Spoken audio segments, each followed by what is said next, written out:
उन्होंने राम का अपमान किया, उन्होंने पूरे हिंदू समाज का और हिंदुस्तान का अपमान किया। अगर वो इस चीज़ के लिए मुझसे शास्त्रार्थ करने के लिए आए तो मैं लंका चौराहे पर शास्त्रार्थ करूंगा।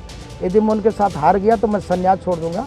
उन्हें गलत व्याख्या करके लोगों को मिसगाइड नहीं करना चाहिए। ये है भारत के अति प्राचीन हत्याराम मठ के महामंडलेश्वर भवानी नंदन यति महाराज, जो रामचरितमानस का विरोध करने वालों को खुला चैलेंज दे रहे हैं। चैलेंज ये है कि रामचरितमानस की चौपाइयों पर वाद विवाद किया जाए और अगर वो इसमें हार गए तो वो संन्यास छोड़ देंगे। दरअसल गाजीपुर में अखिल भारतीय क्षत्रिय महासभा युवा द्वारा महाराणा प्रताप महाकुंभ का आयोजन किया गया, जिसमें मुख्य अतिथि के तौर पर महामंडलेश्वर भवानी नंदन यति पहुंचे। इस दौरान पत्रकारों ने रामचरितमानस पर बढ़ते विवाद को लेकर सवाल कर दिया।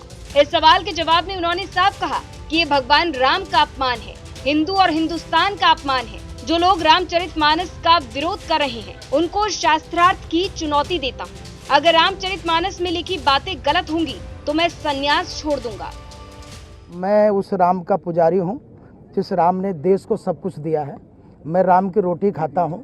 मैं समझता हूँ उसी पग चिन्हों पर महाराणा भी चले हैं और राष्ट्र के लिए जिस महाराणा ने इतना बड़ा त्याग बलिदान किया, घास की रोटी तक खाई, हमारे जैसे नमक हराम लोग होंगे अगर उनको भुला देंगे।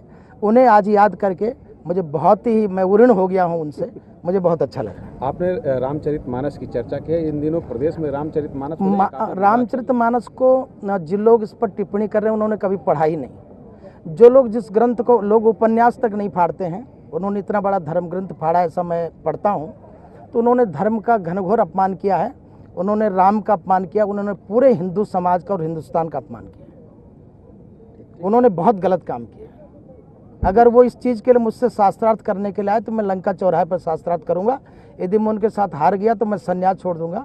उन्हें गलत व्याख्या करके लोगों को मिसगाइड नहीं करना चाहिए। वहीं इस दौरान अखिल भारतीय क्षत्रिय महासभा युवा के राष्ट्रीय अध्यक्ष कुंवर अवनीश सिंह ने भी रामचरितमानस का विरोध करने वालों पर निशाना साधा। उन्होंने कहा कि रामचरितमानस का विरोध करने वाले लोग समाज के भटके हुए लोग हैं, जो राजनीतिक चोला पहनकर अपमान कर रहे हैं। भगवान राम के युग से लेकर आज तक सदैव जो है कि इस तरह के कुठाराघात हम लोगों की संस्कृति के ऊपर, सभ्यता के ऊपर हुए हैं। कुछ निरीह लोग, कुछ अधर्मी लोग, कुछ विधर्मी लोग, समाज के भटके हुए लोग राजनीतिक चोला पहनकर इस तरह की बयानबाजी करते हैं, जो कि भगवान राम और उनके रामचरितमानस के ऊपर न कभी आंच आई थी न आएगी। क्योंकि भगवान राम ने रामचरितमानस में जो लिखा है वो तो सभी धर्मों का सम्मान है। वहाँ भगवान राम सबरी के बेर खाते हैं तो शूद्र की व्यवस्था कहाँ है? एक क्षत्रिय, एक विधर्मी रावण का वध करता है, वही ब्राह्मण राम को भगवान मानकर उसकी पूजा करता है, वही क्षत्रिय उनकी पूजा करके उनको अपना गुरु मानते हैं।